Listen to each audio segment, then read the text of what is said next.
you're probably the only person who knows his way around the hospital properly. All these guys are like, yeah, I know her, but don't really know everyone. You know everyone.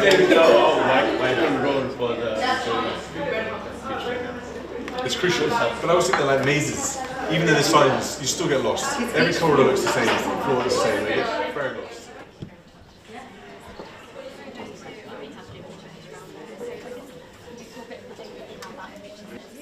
Just saying, there's so many patients here that have been here for a long period of time. These relationships with staff must mean so much to you. Having the encouragement and support must mean a lot. How do you feel your recovery? Better? Yeah. Tomorrow Tomorrow you're doing? Tomorrow going to church. Go to church? Fantastic. And being able to do those things must feel like going home as well. Is that the first time in a while you're going to get to church? Really? So it's quite a big deal for you to be able to go to the hospital and go do that. I was in the hospital. With my daughter. His covering. Yeah, so for you to be able to actually physically go to church is a big thing. And how often do you come and do physio like this? Is it every day? Yeah. Yes. And have you seen the progression and the improvement over time? Yeah. How's your balance? Is the balance? Is it? Yeah. It's okay. Yeah. Have you had to learn how to walk again? Yeah. But myself. It must be really difficult starting from scratch again. Yeah. Is it one of the volunteers or is it family? Yeah. So my two daughters. It must be nice for them too.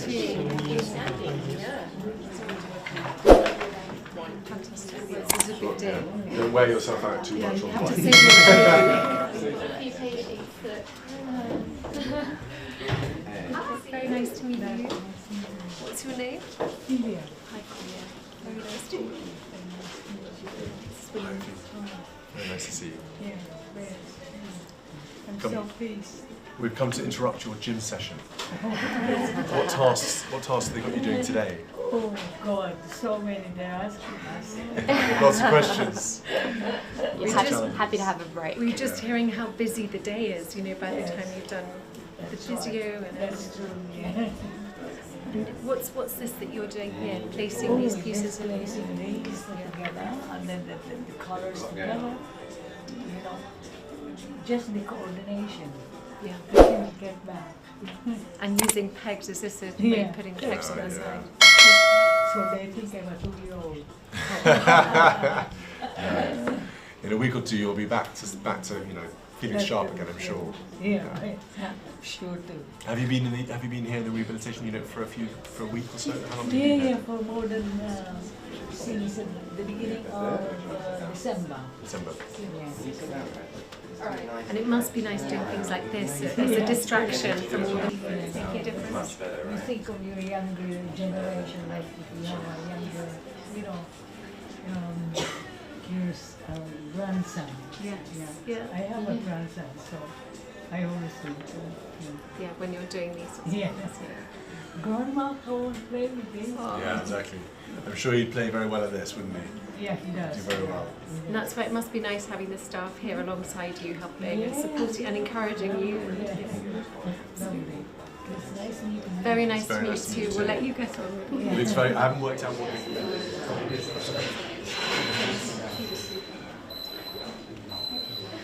Hello, good afternoon, everyone.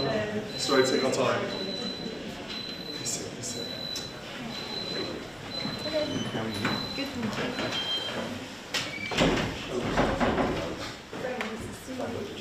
Hello, and good afternoon. Thank you so much for everybody for coming, and thank you for your patience where we've had a fantastic, I think it is your first visit of the year, is that right? It is this year. Yep. That is amazing. 2026. Thank you so much.